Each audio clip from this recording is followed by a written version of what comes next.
Hey y'all. So this is not that important, but it is definitely way too long for me to try and type over the course of a few tweets. So, and I know a few of you had been asking about that whole job situation. So, obviously I had been working for Cassie, and the boys went to school, so they didn't really need me full time anymore. I'm still there occasionally, like in the mornings to help her out for date nights or whatever, that type of babysitting, like the one-off type of babysitting. And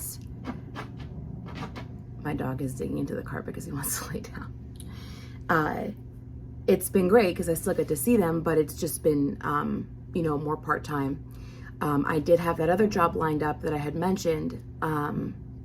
They took COVID very seriously, which was a good thing.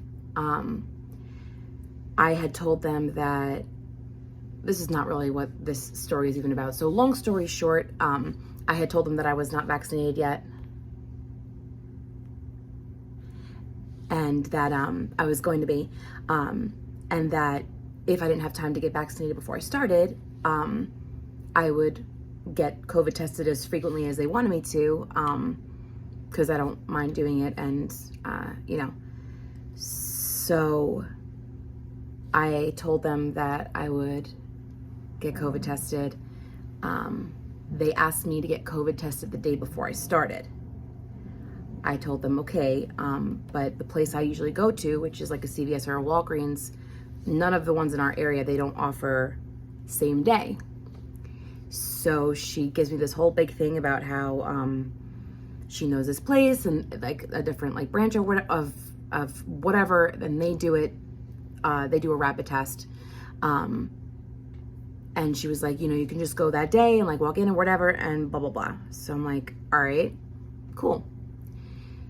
It's worth mentioning that the day before I started was my son's actual birthday. My family was in, and it was his literal actual birthday.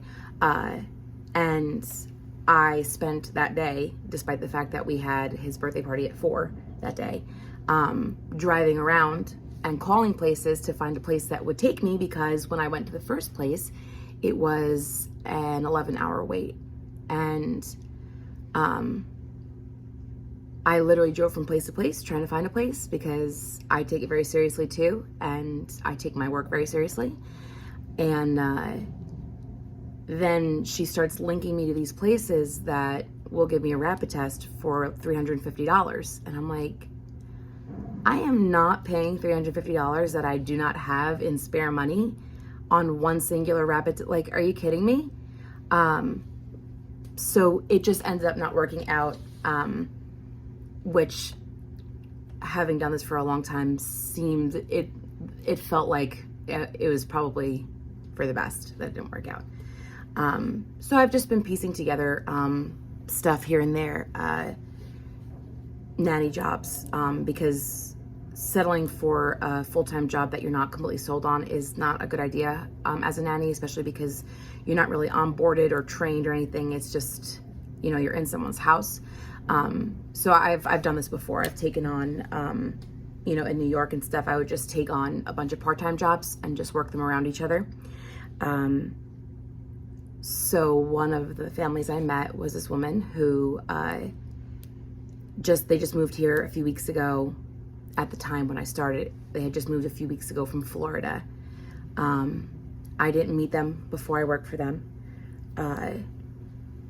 She texted me that day and was like, I was like, would you like to meet up? And like, I could meet the girls and stuff. And she was like, actually, I really need you tonight. So I was like, all right.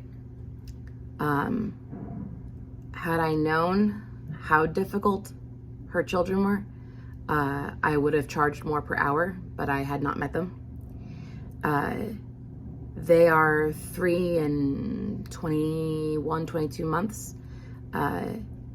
The younger one does not speak. She makes sounds, but she doesn't say any words at all. Like, not even like dad, dad, or mama.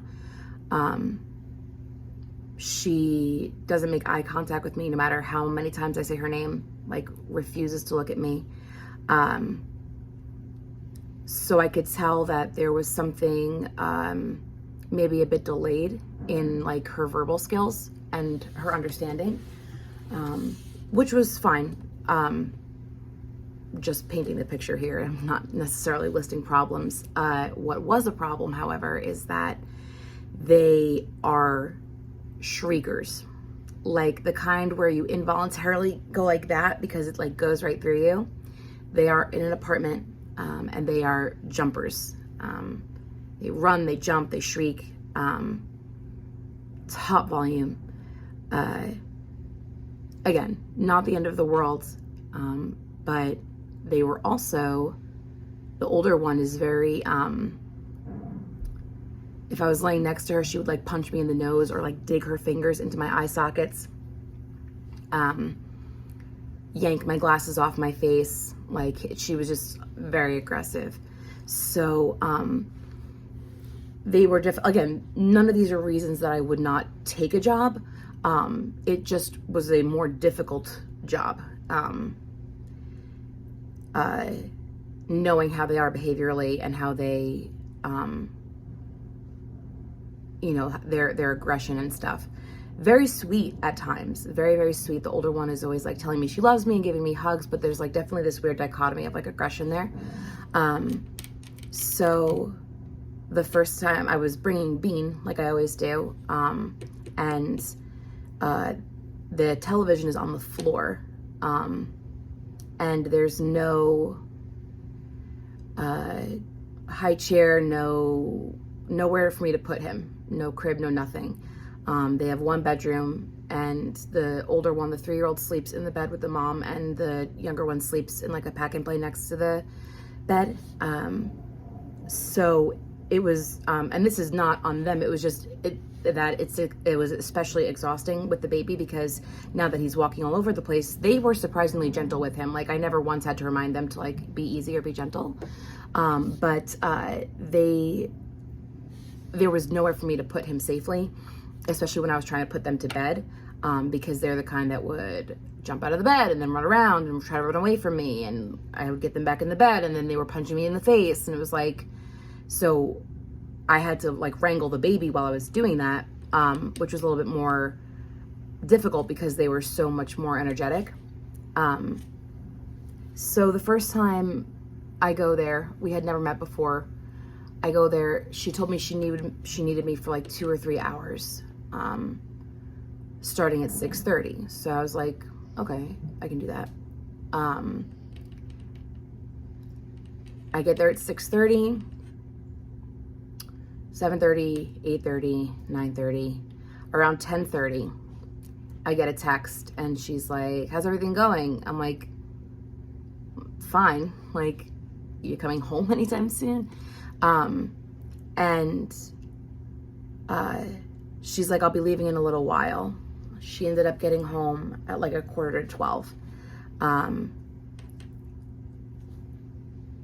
That happens often with babysitting and nanny jobs. Things run longer, but it's an issue now because it's obviously become a pattern, and it was also an issue because I had the baby with me, and there's nowhere for me to put him down. So he had to stay awake that entire time, and it was really rough. Like, he held on great. He did a beautiful job, but it was definitely not what I expected. And when I was single and didn't have a family to come home to, if jobs ran over, then it is what it is. Like, but just because I work for you personally, or because I'm taking care of your child, doesn't mean that you can disrespect my time. You gave me an agreed upon time, and that's the time I agreed on. That's the time that I planned my life around. Don't even think about it. Do not even think about it. No. Harley Quinn. So that was the first time, whatever.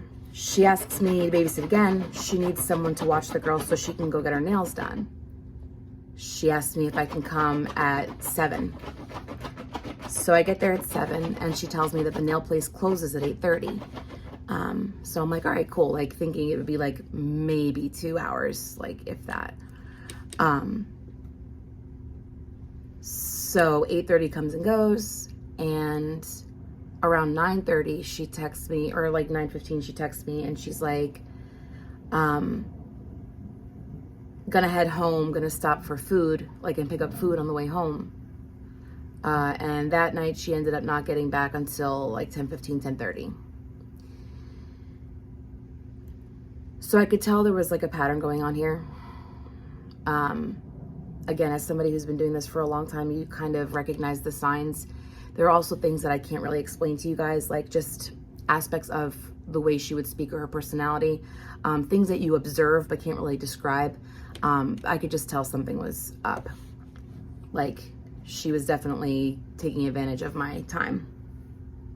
The next time she needed me, she texted me, and she would often text me very last minute, which again, I tell clients when I meet them, like, if something comes up and you need me last minute, like, text me. The worst I can be is busy. That means if you have an emergency and something comes up, that doesn't mean that you can just text me an hour before you need me every single time and think I'm going to drop everything to rearrange my schedule for you. So she texted me at like 6. The baby had a really weird nap day because I had been working and stuff, and it was just all over. So I had put him down for a nap, even though he usually goes to bed at like 8:30. Instead, I had put him down for a nap. I wasn't sure if he was going to sleep through the whole night. Sometimes he does if he gets that like really late day nap, or if he was going to wake up. So she texts me and she's like, "Hey, how are you doing?" And I was like, I'm all right. Like, I had a really bad sinus infection. I told her, I really wasn't feeling well, but it was what it was. I was like, "How are you?" And she's like, "Not great. My car got towed again." It is worth noting that her car continues to get towed because she does not like to walk far across the parking lot. So she knowingly, like intentionally, parks in the fire zone because she just doesn't like having to walk a long distance across the parking lot. So she's like, "I can't take an Uber," which I didn't even bother asking about. She's like, "I can't take an Uber, but so could you take me to get my car?" I was like right now? Because, the baby just went to sleep. And she was like, "Well, no, like whenever." I was like, "Oh yeah, like I'm free tomorrow and this whole weekend." It was a Thursday, so I was free Friday, Saturday, and Sunday. She's like, "Oh no, like I need to go tonight because otherwise each day it starts costing more money." I'm like, "Okay. Well, the baby just went to sleep and my husband's not home. But I will definitely keep you posted as soon as one or the other happens. Either he wakes up or my husband gets home." She's like, "Okay, great, thanks." Then proceeds to text me like every half hour to be like, "Any updates?" I'm like, "Did I text you with an update?" Like, no, there's no updates. Around 10 to 9, she texts me and she's like, "Hey, do you think that you could either bring us to go get the car or watch the girls so that I can take an Uber to go get the car?" And I was like, within like 5-10 minutes of that, the baby actually did wake up. So I was like, "Hey, like the baby just woke up. I don't have car seats, so I can't take you all. I have no idea what you plan to do with them in the first place." But I was like, "But yeah, I can definitely come watch them." Like, it was already 9 o'clock at night. It was obviously very last minute. They live like a solid 25-35 minutes away. But I know that she just moved here and she doesn't have anybody, and like I was doing her a favor. Like I wanted to help her out. So I was like, "Yeah, I can come there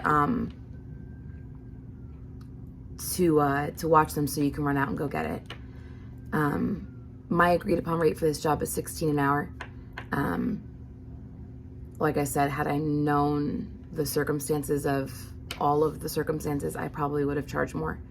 But just with my experience and stuff, with my lowest that I'm usually willing to go is 15. In New York, that was absolutely my bare minimum. Here, I can be somewhat flexible sometimes because I know the cost of living is different. In New York, I was making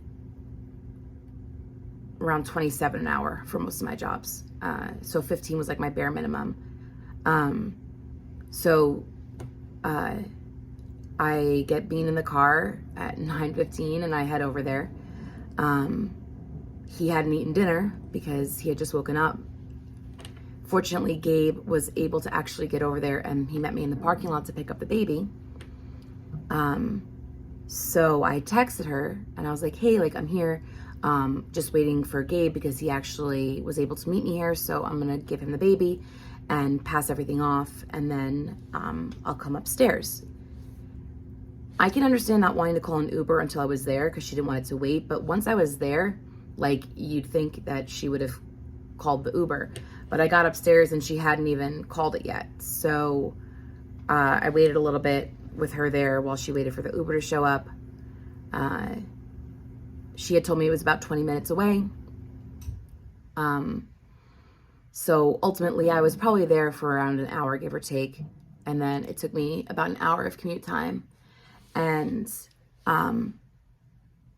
it was late by the time I got home, close to midnight, and she paid me $16, which again is the agreed upon hourly rate, but it was last minute again, and it had gone over, and it was very late. I was obviously like doing her a favor, and there's nothing wrong with the fact that she paid me the agreed upon amount for the hour, but it was definitely sticking to the pattern. I could tell that she was really like taking advantage of my time, like disrespectful of my time. Anyone who I've worked for in the past would have probably rounded it up. They probably would have given me more than that, but they probably would have rounded it up to 20, especially because I was there for over an hour. It wasn't 2 hours, but it was not just 1 hour. But I didn't say anything. And then that was when I started, like, I was really connecting together. Like, she was always running over, the time was always running over. It was always something last minute. It was always something really late. Like, it was always at my inconvenience without any communication, and without any kind of like appreciation, not even just like, not even like a thank you at the end. So I was like hesitant to kind of take it on again. Again, this is stuff that's kind of hard to describe unless you've done this job. Like, I know that me explaining it now to somebody who may have never done this may not sound like anything. If you've been a nanny, you know what I'm saying. Like, there's just like you can just tell when somebody is just not, like, does not give a fuck about your time. Like, does not give a fuck what effort you put into it. So I was hesitant to take a job again, especially because it's very difficult. It's very late. It's very last minute. It's very unappreciated. It's very far away. She messaged me and asked me when I was available again. I told her that I was in class from 9 to 5, so I could do after 5 during the week if she needed me. She's like, okay, can you do tonight? Meaning that day that she'd asked me. It was already like 4 o'clock, and I was like, we had plans with Gabe's mom, and I was like, no, I'm sorry, like, I can't do tonight. It's, we already have plans with my mother-in-law. The next day she texts me at like 5, and she's like, can you do tonight? And I was like, okay, from what time until what time? And she didn't answer me for over an hour. And then she answers me and she's like 7:15ish to like 10:30, and I was like, you took an hour to respond. Like, I had to get the baby ready for bed. Like, I'm not just waiting around for you to answer me. She's like, sorry, I fell asleep. I'm like, no, like, it's okay. You don't have to apologize for sleeping, but like, that was really last minute and you didn't get back to me. Like, I had to go on with the rest of my night. I had to take care of the baby. She's like, okay, maybe tomorrow if you're available. I'm like, okay. And this is where the other night comes in. So I texted her the next morning, like the day that she wanted me. And I was like, hey, did you want me at the same time tonight? Like 7:15 to 10 or whatever it was. She was like, can you do 6 to 10? And I was like, yeah, I can manage that. Gabe was going to be home, so I was going to leave the baby because I was not doing that again with him. And I was like, yeah, no problem. And she texted me back a little while later and she's like, actually, can you do 4? Like, no, I just told you I'm in school until 5. And also 4 to 10, is a long time. That's a full day after going to class for a full day. I was like, no, I'm in class. Like, I can't. She's like, okay, I'll get a friend to fill in between. It wasn't a friend. It was another sitter from care.com, which doesn't really matter, but I'm just gonna, like, why lie about that? Like, I don't really know, like, why she would say that. I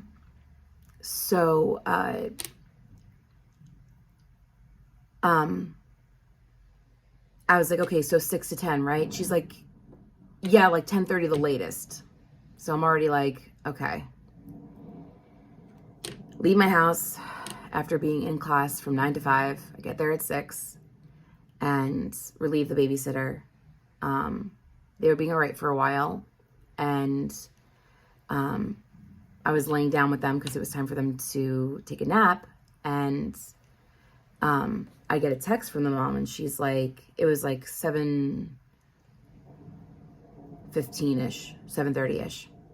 And she's like, I just got finished with my nails. I'm like, wow, that took a really long time, because she said she was going at 4. She's like, yeah, I'm going to come home and change, and then I have a dinner to attend to. I can tell, again, by the vibe of these messages, like, she's trying to get me to stay longer. I'm like, okay.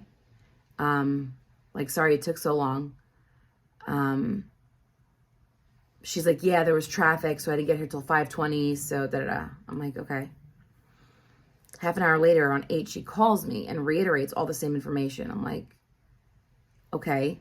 Like, even when she got the phone, I was like, she didn't really even know why she called me. She was like, okay, well, all right, I guess I'll see you soon. I'm like, okay, I'll see you soon. Like, we're here. She comes home and gets changed and goes back out. Before she got home, the older one didn't want to go to sleep, so we were sitting on the couch together because the younger one was asleep in the bedroom, and she was saying something that sounded like naughty stepdaddy. Not in a way that it seemed like something had happened to her. It was almost like she was quoting something, like she had heard, like, it. My first instinctive nanny thought was, has she been watching porn? She said a couple of other things that were very indistinct and difficult to make out. They definitely sounded vaguely sexual in nature, but when I would repeat it back to her or ask her, she would just go, yeah. So I couldn't get her to clarify, and I couldn't really understand what she was saying. As we're having this conversation, she reaches her hand into the couch, and she's like, what is this? And she pulls out an open condom wrapper. And I'm like, it's garbage, honey. Like, also, ew, I'm sitting on this couch. So she comes home, she leaves, and she had left a pull-up out for the 3-year-olds to put on. So I took off her other pull-up, and the little one is more difficult to change her diaper. Like, she just, like, doesn't want to be touched, like I explained. So she just, like, kicks and shrieks a lot. It's a process. The 3-year-old usually does it herself. But she started to, like, run around, like, joking around and, like, trying to run around naked. And I was like, honey, like, you got to put your pull-up on. And she starts melting down. For about 15 minutes, she was doing that shriek, top volume, screaming at me, hitting me, crying, stomping her feet, jumping up and down, telling me no. And it was like a really good exercise for me to realize just how long I've been doing this, because I was just literally like observing her. I'm like, I'm not even, like, I couldn't even react. I'm like, this is fascinating.